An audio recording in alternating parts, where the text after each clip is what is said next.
ऊर्जा के स्रोत प्यारे बच्चों सदा खुश रहो, सफलता तुम्हारे कदम चूमे। आज के इस वीडियो में मैं आपको आचार्य रामचंद्र शुक्ल द्वारा लिखा हुआ लोभ और प्रीति इस निबंध के बारे में बताने जा रही हूँ।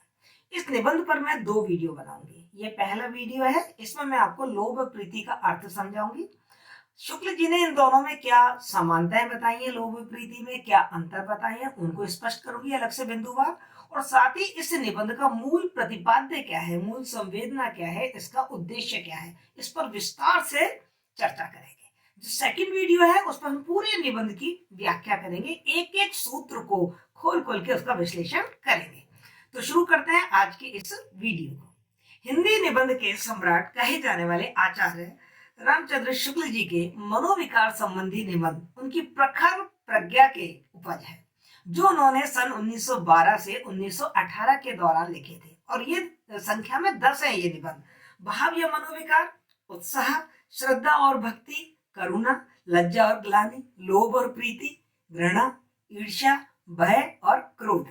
उस समय उनके ये निबंध नागरी प्रचारणी पत्रिका में प्रकाशित हुए थे। उनके मनोभाव संबंधी ये निबंध व्यावहारिक दृष्टि से पाठकों को, स्वयं को और दूसरों को सही ढंग से समझने में मदद देते हैं तथा उन्हें सामाजिक दायित्व और मर्यादा का बोध कराते हैं। इन मनोभाव संबंधी निबंधों में आचार्य शुक्ल यह बतलाना चाहते हैं कि साहित्य और मनुष्य के भीतर बहते हुए भाव का स्रोत एक ही है।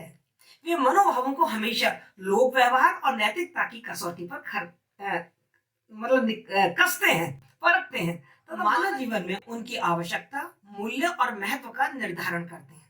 ये निबंध न केवल मनोवैज्ञानिक भूमि पर काव्य शास्त्रीय और साहित्यिक संदर्भों के प्रति हमारी दृष्टि को परिष्कृत करते हैं, वरन समाज का संगठन और उन्नयन करने वाले आदर्शों में की जो आस्था होते हैं, उन आस्था के स्वरों को प्रमाणित शंखनाद करते हैं। न भूतो न भविष्यति। हिंदी साहित्य में मनोभावों पर ऐसा परिष्कृत गद्य पहले कभी देखने को और पढ़ने को नहीं मिला, और न ही उसके बाद आस्था। वस्तुतः इन निबंधों का उद्देश्य किसी मनोविज्ञान का चित्रण करना नहीं है, वरन विवेच्य विषय जिस भी भाव पर वो लिखते हैं उस विषय को अपने व्यक्तिक अनुभवों के विभिन्न दृष्टिकोणों से विश्लेषित करना है। आचार्य शुक्ल के निबंध की शैली यह है कि वह पहले भाव को, जो भी उनका भाव होता है, उसको एक परिभाषात्मक सूत्र में बांधते हैं, फिर विभिन्न उदाहरणों और दृष्टांतों के माध्यम से उसकी व्याख्या करते चलते हैं। वे उस भाव का एक एक रेशा, हर एक तार और तंतु को करीने से विच्छेद करते हुए उसकी संरचना के हर एक कोने को तटस्थ भाव से झांकते हुए अंत में जीवन उसका तादात्म्य स्थापित कर उन्हें कुशलता के साथ बुन देते हैं। लोभ और प्रीति मुख्यतः विचार प्रधान एक प्रौढ़ निबंध है। इसमें शुक्ल जी ने विस्तार के साथ लोभ और प्रीति के स्वरूप को स्पष्ट किया है।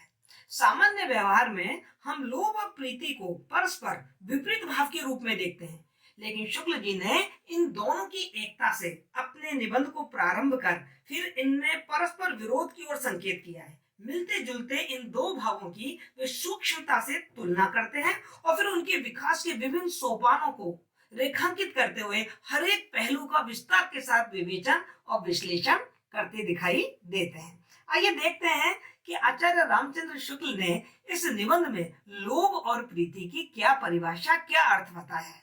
वे कहते हैं, लोभ का अर्थ बताते हुए उन्होंने कहा है कि जिस प्रकार का सुख या आनंद देने वाली वस्तु के संबंध में मन की ऐसी स्थिति को जिसमें उस वस्तु के अभाव की भावना होते ही प्राप्ति, सानिध्य या रक्षा की प्रबल इच्छा जग पड़े, उसे लोभ कहते हैं। ध्यान से सुनिए, हमारे मन की ऐसी स्थिति जो सुख और आनंद देने वाली है, लेकिन यदि उसमें किसी वस्तु का अभाव का हमें अनुभव हो जाए कि ये चीज हमें नहीं मिलेगी, तो उस चीज को प्राप्त करने के लिए, उसकी नजदीकी प्राप्त करने के लिए, उसका सानिध्य प्राप्त करने के लिए, उस पर रक्षा करने की जो इच्छा होती है, जो प्रबल इच्छा होती है, उसे हम लोभ कहते हैं। और प्रीति को परिभाषित करते हुए लिखते हैं कि अब एक प्राणी के प्रति दूसरे प्राणी के लोभ का प्रसंग सामने आता है, जिसे प्रीति या प्रेम कहते हैं। यद्यपि किसी व्यक्ति की ओर प्रवृत्ति भी जब तक एक निष्ठ ना हो, लोभ ही कही जा सकती है। पर साधारण बोलचाल में वस्तु के प्रति मन की जो ललक होती है उसे तो लोभ, और किसी व्यक्ति के प्रति जो ललक होती है उसे प्रेम कहते हैं। जैसे मान लो ये घड़ी है, अब मुझे इस घड़ी को प्राप्त करने की ललक है तो ये लोभ कहलाएगी। लेकिन जैसे मेरा बेटा है, मेरे पति हैं या मेरे मित्र हैं, उनके प्रति मेरे मन में जो ललक है वो प्रेम कहलाएगा। यानी कि जो लोभ है वो वस्तु परक है और जो प्रेम है वो व्यक्ति परक है। लेकिन इसमें एक बात का ध्यान रखना है, जो आगे उन्होंने समझाया भी है, कि प्रेम में एक निष्ठता होनी चाहिए। ये नहीं कि एक व्यक्ति से मैं प्रेम करती हूँ तो वो स्थिति बार बार बदलेगी नहीं, उसमें मेरी एक निष्ठ भक्ति, एक निष्ठ प्रेम और विश्वास होना चाहिए। लोभ और प्रीति में वो समानता बताते हुए कहते हैं, शुक्ल जी के अनुसार लोभ और प्रीति दोनों की सामान्य विशेषता तो यही है कि दोनों मनोविकार सुख या आनंद देने वाली वस्तु के प्रति होते हैं। जो वस्तु हमें अच्छी ना लगे, आनंद प्रदान करने में सक्षम ना हो, सुंदर और सुखद ना लगे, ऐसी वस्तु के प्रति हमारे मन में ना लोभ जागृत होगा और ना ही प्रेम। किसी वस्तु का अच्छा लगना और उसे प्राप्त करने का प्रयत्न करना, ये प्रेम और लोभ दोनों में समान रूप से दिखाई देता है। दोनों ही प्रीतिकर वस्तु को पाना चाहते हैं, उसे अपने पास रखना चाहते हैं। लोभ और प्रेम की सबसे बड़ी विलक्षणता उन्होंने बताई है, यही एक ऐसा भाव है जिसकी व्यंजना हंसकर भी की जाती है और रोकर भी, जिसके व्यंजक दीर्घ निश्वास और अश्रु भी होते हैं तो हर्ष, पुलक और उछल कूद भी। इसके विस्तृत शासन के भीतर आनंदात्मक और दुखात्मक दोनों प्रकार के मनोविकार आ जाते हैं। ये लोभ और प्रेम की उन्होंने समानता बताई कि दोनों ही ये ऐसे विकार हैं जो सुख और दुख दोनों ही देने वाले होते हैं। इस निबंध में आचार्य शुक्ल जी ने लोभ और प्रीति का जो स्वरूप का विश्लेषण हमारे सामने किया है, तो उन दोनों का अंतर निकल के आए हैं, काफी सारे अंतर निकल के आए हैं, और मैंने उन अंतर को सबको लिपिबद्ध एक जगह बिंदुवार आपके लिए इकट्ठा कर दिया। मैं समझाती हूँ आपको। शुक्ल जी का मानना है कि लोभ लोभ के रूप में भी रह सकता है, लेकिन लोभ जब सात्विक रूप धारण कर लेता है तो वो प्रेम में बदल जाता है। लेकिन दोनों का अंतर समझाता है और पहला अंतर ये बताता है कि लोभ सामान्योन्मुखी होता है और प्रेम विशेषोन्मुखी होता है। अर्थात लोभ का संबंध सामान्य से होता है और प्रेम का संबंध विशेष से होता है। जैसे भोजन है, सबको रोटी सब्जी, सबको भोजन चाहिए, अच्छा भोजन चाहिए, अच्छे कपड़े चाहिए, है ना, जो उसके आवश्यकताओं को पूरा कर रहे हैं। लेकिन उस भोजन में यदि किसी को गुलाब जामुन चाहिए तो ये उसका प्रेम हो गया। अब भोजन सबको अच्छा चाहिए, सामान्य चीज है ना। जैसे सबको पहनने के लिए कपड़े चाहिए, ये सामान्य है, मेरे को कपड़े चाहिए, ये लोभ है मेरा। लेकिन मुझे ऐसी ही कैप चाहिए, मुझे ये ही कोट चाहिए, ये मेरा इसके प्रति रुचि या प्रेम हो गया। लोभ वस्तु परक होता है और प्रेम व्यक्ति परक, जो अभी मैं थोड़ी देर पहले आपको समझा के चुकी हूँ। लोभ असंतोष और मानसिक उद्विग्नता को जन्म देता है, क्योंकि लोभ की कोई सीमा नहीं होती, लोभ असंतोष को जन्म देता है इसलिए। जबकि प्रेम में व्यक्ति संवेदनात्मक निकटता और दिव्यता का एहसास करता है। प्रेम जहाँ पवित्र और निस्वार्थ होता है, लोभ वहीं स्वार्थी और संकीर्णता लिए हुए होता है। लोभ जो प्रीति है, प्रीति एक स्वर्गीय भाव है, तो लोभ एक सांसारिक और तुच्छ भाव कहा जाता है। लोभ निम्न कोटि का भाव कहा जाता है, जबकि प्रीति उच्च कोटि का भाव कहा जाता है। लोभ में लेना ही लेना होता है और प्रीति में त्याग होता है। किसी विशेष वस्तु पर इस प्रकार मुग्ध रहना कि उससे कितनी अच्छी अच्छी वस्तुओं के सामने आने पर भी उस विशेष वस्तु के प्रति, उस विशेष व्यक्ति के प्रति हमारी प्रवृत्ति ना हटे, इसे कहते हैं प्रेम। जैसे मुझे इस कैप से प्रेम है, अब मेरे सामने कितनी भी कैप आ जाए पर मुझे ये कैप चाहिए, ये मेरा इसके प्रति प्रेम है। जबकि हमारा लोभ किसी एक व्यक्ति पर स्थिर हो जाएगा, हमारी लोभ में हमें ये भावना नहीं मिलती है, और प्रेम में क्या होता है कि हमारा जो प्रेम है वो किसी एक व्यक्ति पर स्थिर हो जाएगा, हमारी वृत्ति एक निष्ठ हो जाएगी, तब हम प्रेमी कहे जाने के अधिकारी होंगे। पर लोभ में ऐसा नहीं होता है। किसी के रूप की प्रशंसा सुनते ही जो पहला भाव हमारे मन में आता है उसे लोभ कहते हैं। फिर उसके बाद परिचय होता है, परिचय के बाद सानिध्य मिलता है, तो फिर वो लोभ प्रेम में बदल जाता है। लोभ के आश्रय और आलंबन, इन दो पक्षों में भिन्न भिन्न कोटि की सत्ताएं रहती हैं, पर प्रेम एक ही कोटि की दो सत्ताओं का योग है।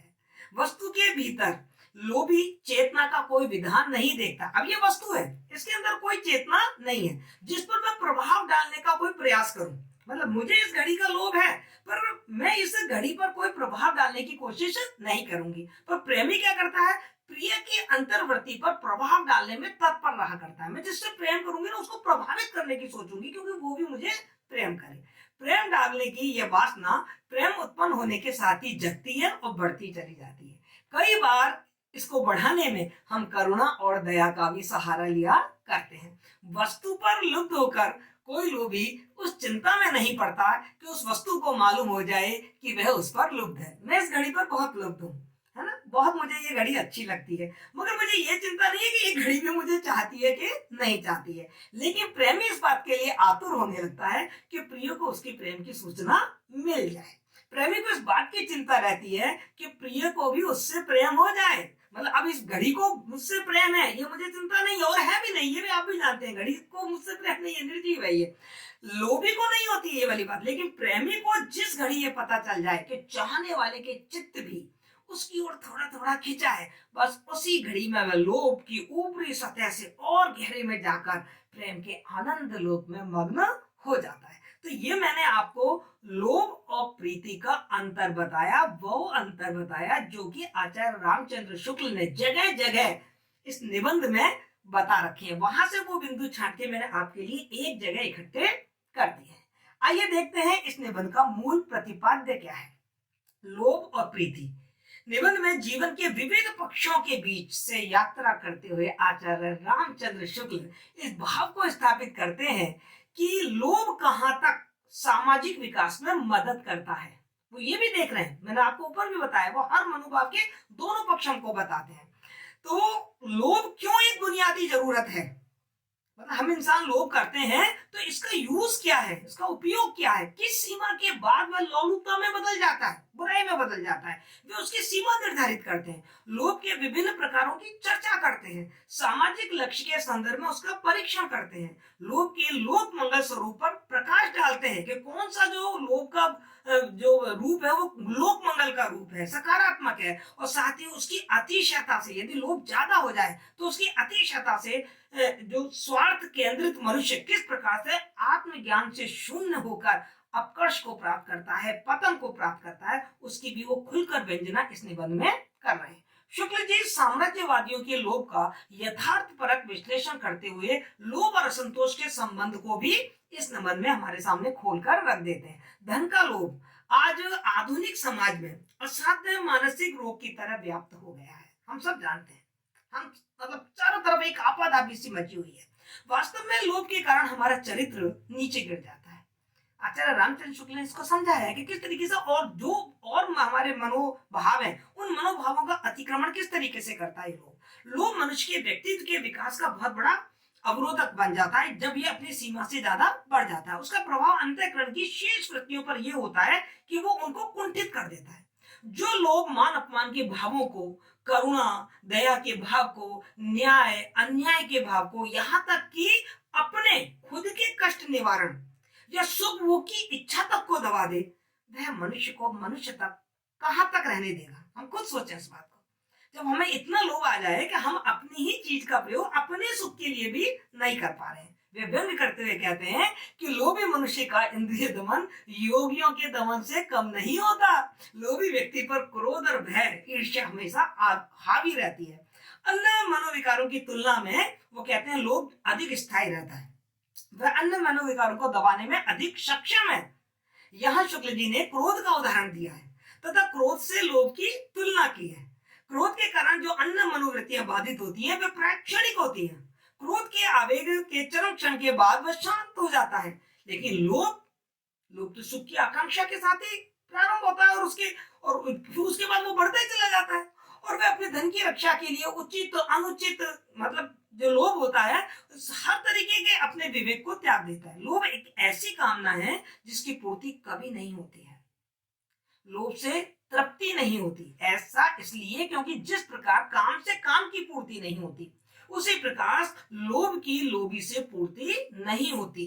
जितना वह लोभ करता जाता है उसकी कामना उतनी बढ़ती जाती है। लोभी को तो स्वाभिमान तो जैसे बिल्कुल होता ही नहीं है, क्योंकि मांगना ही लोभ है। भाई जो चीज उसके पास नहीं है और उस चीज से उसे आनंद की प्राप्ति का अनुभव हो रहा है, तो वो तो उस चीज को क्या करेगा, मांगेगा। और जो व्यक्ति किसी से कुछ मांगता हो या किसी को कुछ प्रिय वस्तु ना देना चाहता हो, जैसे मान लो अब ये घड़ी मेरे पास है, मुझे इसका लोभ है, अब कोई और मांगे तो मैं उसको ये चीज नहीं दूंगी, तो वो व्यक्ति भी क्या है, लोभी है। तो कहते हैं ऐसे व्यक्ति कभी चरित्रवान नहीं हो सकते। इसीलिए रहीमदास जी ने कहा है, रहीमदास जी ने दो प्रकार के लोभियों को बहुत बुरा कहा है। उन्होंने कहा, रहीमन वे नर मर चुके जे कहूं मांगन जाए, और उनसे पहले वे मुए जिन मुख नक्सत नाए। मतलब चूंकि मुझे इसका लोभ है, तो मुझसे कोई लेना चाह रहा है, उसको भी लोभ है, मांग रहा है वो मेरे से, और मैं उसको देना नहीं चाह रही, तो मैंने भी उसको देने से नहीं कर दी। ये लोभ, दोनों ही प्रकार के लोभ उन्होंने बुरे बताए। अगर मनुष्य बड़ा बनना चाहता है तो उसे लोभ को त्यागना होगा। लोभ का दमन मुश्किल है लेकिन नामुमकिन नहीं है। साधना के क्षेत्र में लोभ के दमन के लिए संतोष का पाठ पढ़ाया जाता है। जो व्यक्ति संतोष से रहना सीख लेता है उसे कभी किसी से कुछ भी मांगने की जरूरत नहीं पड़ती। जब एक बार जीवन में संतोष आ जाए तो उसके मन में लोभ कभी जन्म नहीं ले सकता। कहते हैं ना, जब आवे संतोष धन सब धन धूर समान। पर उनके अनुसार कई बार रामचंद्र शुक्ल कहते हैं कि कई बार असंतोष का अभाव आलस्य सूचक भी होता है। मतलब संतोष होगा तो हमारा लोभ पर नियंत्रण रहेगा, असंतुष्ट नहीं होना। लेकिन कई बार मनुष्य असंतोष का जो अभाव होता है वो आलस्य सूचक था। पूछ की रात कहानी पढ़ लीजिए आप, उसमें असंतोष का अभाव है। खेत चल रही है, नील गाय चढ़ जाने दो, क्योंकि उसे आलस आ रहा है उठकर अपने खेत की रक्षा करने में। इसी लोभ में वो कहते हैं कि जब उच्च कोटि का जो लोभ होता है, जब हमारे अंदर संतोष का भाव आ जाता है, तो इसी लोभ में जब सात्विकता समा जाती है तो वो प्रीति कहलाती है। प्रीति व्यक्ति के उत्कर्ष में चार चांद लगा देती है, ऊर्जा का संचार करती है। आचार्य रामचंद्र शुक्ल प्रेम के एकांतिक और लोक जीवन के प्रभाव के बीच प्रेम की दिव्यता को दिखाते हैं तथा रूप आकर्षण और साहचर्य जन्य प्रेम में अंतर बताते हुए प्रेम भाव का उज्जवल रूप हमारे सामने उपस्थित करते हैं। उनका मानना है कि हम उस प्रेम को अधिक मान करते हैं जो एक संजीवन रस के रूप में प्रेमी के सारे जीवन पथ को रमणीय और सुंदर बना देता है, उसके सारे कर्म क्षेत्र को अपनी ज्योति से जगमगा देता है। जो प्रेम जीवन की नीरसता को हटाकर उसमें सरसता ला दे, वही प्रेम धन्य है। जैसे राम और सीता का प्रेम जीवन यात्रा के मार्ग में माधुर्य फैलाने वाला है। उसके प्रभाव से मन में एक अद्भुत रमणीयता आ गई है। वे सम और विषम प्रेम की चर्चा करते हुए प्रेम की सफलता, तुल्य अनुराग की प्रतिष्ठा की बात भी करते हैं। देखो, सम और विषम, सम का मतलब क्या है कि दोनों तरफ प्रेम हो, दोनों पक्षों में प्रेम हो। विषम का मतलब क्या है, एक तरफा प्रेम हो। वो कहते हैं प्रेम की सफलता या प्रेम का पूरा विकास तभी होता है जब तुल्य अनुराग हो, यानी कि दोनों में ही प्रेम, दोनों पक्षों में प्रेम हो। वे कहते हैं कि उच्च भूमि पर पहुंचा हुआ जो प्रेमी होता है वो प्रिय से कुछ भी नहीं चाहता है, केवल यही चाहता है कि हमारा प्रिय बना रहे और हमें ऐसा ही प्रिय रहे वो हमेशा। ऐसे प्रेमी के लिए प्रिय की तुष्टि या सुख से अलग अपनी कोई तुष्टि, अपना कोई सुख नहीं रह जाता। प्रिय का सुख संतोष ही उसका सुख संतोष हो जाता है। इसी उच्च दशा का अनुभव करती हुई सूर की गोपियां कहती हैं कि जह जह रहो राज करो तह तह लेहु कोटि सर भार, और यह आशीष हम देते सुर सुन न्यात खसे जन बार। शुक्ल जी प्रेम की परिभाषा को आगे जाकर देश प्रेम से जोड़ते हैं, और यह कि प्रेम की पहली सीढ़ी परिचय है। जन्मभूमि का प्रेम, स्वदेश प्रेम, यदि वास्तव में अंतःकरण का कोई भाव है तो कहते हैं वो स्थान के लोभ के अतिरिक्त और कुछ भी नहीं है। इस लोभ के लक्षणों से शून्य देश प्रेम कोई बकवास या फैशन का शब्द माना जाएगा। यदि देश से प्रेम करना चाहते हैं तो देश से परिचय प्राप्त करना जरूरी है। उस देश के स्थान के प्रति लोभ होना जरूरी है, उसके प्रति आकर्षण होना बहुत जरूरी है। इस तरह देश जब हमारी आंखों में बस जाएगा तो हमारे मन में इच्छा जागेगी कि ये हमसे कभी छूटे ना, वे सदा खुशहाल रहे, यहाँ दुख और दारिद्र्य ना हो। वे प्रेम का सूत्र बताते हैं कि प्रेम हिसाब किताब की बात नहीं है कि देश के मतलब हिसाब किताब करने वाले तो भाड़े पे भी मिल जाएंगे, पर प्रेम करने वाले व्यक्ति आपको कहीं नहीं मिलेंगे। आगे वे कहते हैं कि देश के गौरवशाली अतीत का भी हमें स्मरण करना चाहिए। इस तरह से देश प्रेम का अर्थ हुआ देश से परिचय प्राप्त करना, देश के भूगोल, देश का इतिहास, देश का अतीत, इन सबके माध्यम से अपने देशवासियों से, अपने देश के निवासियों से प्रेम करना ही देश प्रेम है। देश प्रेम को उसकी व्याख्या करते हुए वे प्रकृति के प्रति अपने अनुराग को भी हमारे सामने अभिव्यक्त कर देते हैं। कैसे? कि देश की नदियां, देश के पहाड़, देश के पेड़, देश के पौधे, खेत, जमीन, ये सब हमें प्रिय है। इसका मतलब हम अपने देश से प्रेम करते हैं। जितना परिचय से प्रेम का इतना गहरा संबंध है, उतना ही सानिध्य से भी प्रेम की प्रतिष्ठा होती है। मतलब ये दो चीजें हैं, प्रेम के लिए परिचय जरूरी है, परिचय के बाद सानिध्य बहुत जरूरी है। इसलिए व्यक्ति अपने घर, नगर या राज्य या देश से प्रेम करते समय घर को प्राथमिकता देगा। मतलब जो जितना निकट होगा, सानिध्य जो जितना होगा, उससे इंसान को ज्यादा प्रेम होगा, है ना।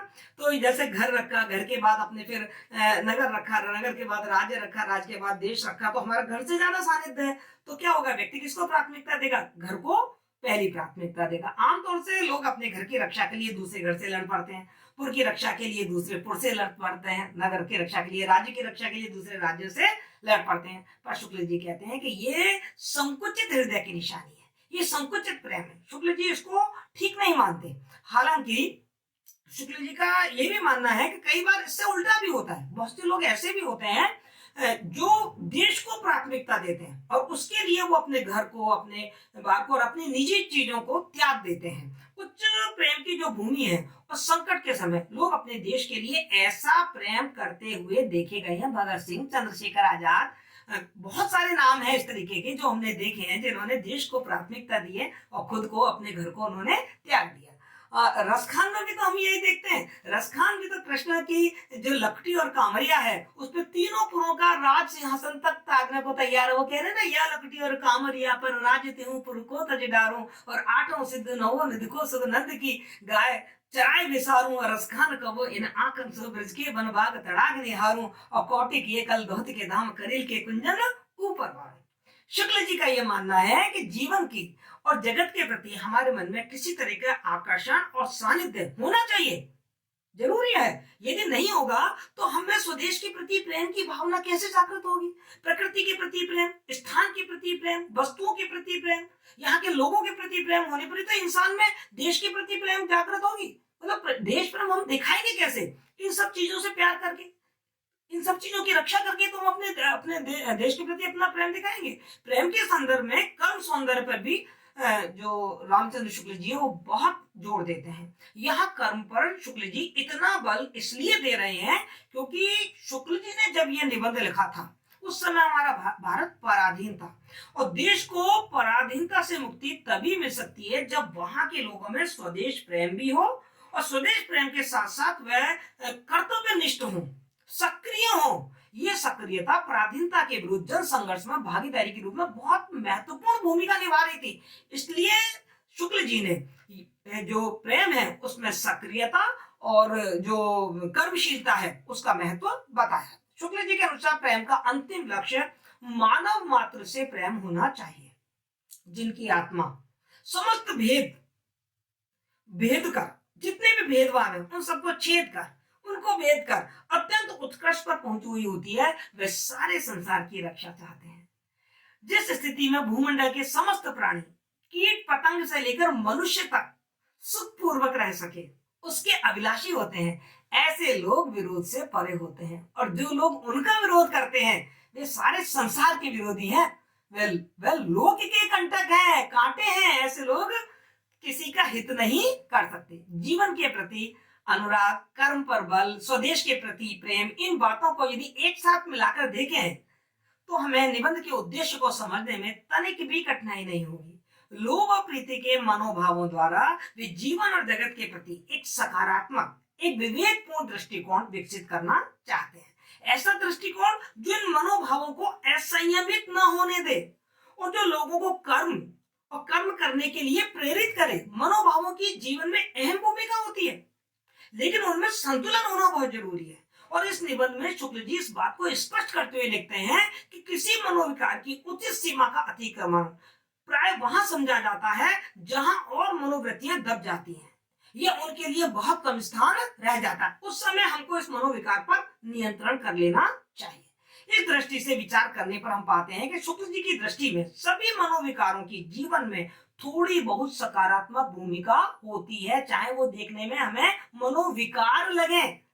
क्रोध, आपने क्रोध निबंध भी पढ़ा है, मैंने डाला है, तो क्रोध में भी आप देखिए वो क्रोध की भी सकारात्मक भूमिका बता रहे हैं कि कब व्यक्ति को क्रोध करना चाहिए, अन्याय के विरुद्ध उसको क्रोध करना चाहिए।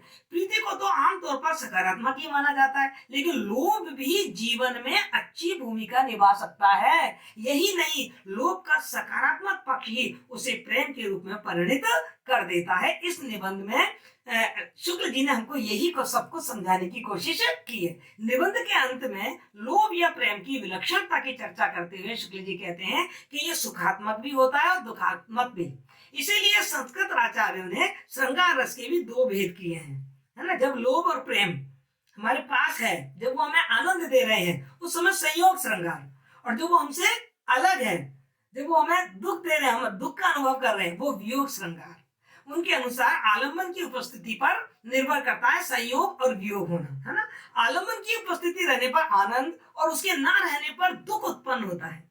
इसी तरह यह भाव अन्य भावों की तुलना में अधिक स्थायी रहता है, और इसी कारण श्रृंगार को शुक्ल जी कहते हैं कि विद्वान लोग रसराज कहते हैं। तो हमने देखा कि शुक्ल जी इस निबंध को लोभ से शुरू करके विश्व मानवता के प्रेम तक की तमाम सीढ़ियों पर क्रमबद्धता से चढ़ाते हुए ले जाते हैं और सिद्ध कर देते हैं कि वास्तव में जो निबंध है वो गद्य की कसौटी है।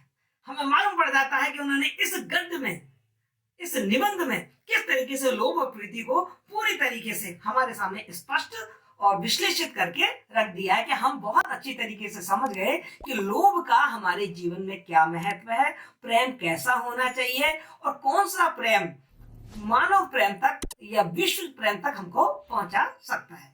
तो मैंने आपके सामने ये सब चीजें रखी। यदि आपको ये वीडियो पसंद आया है तो शेयर कीजिए।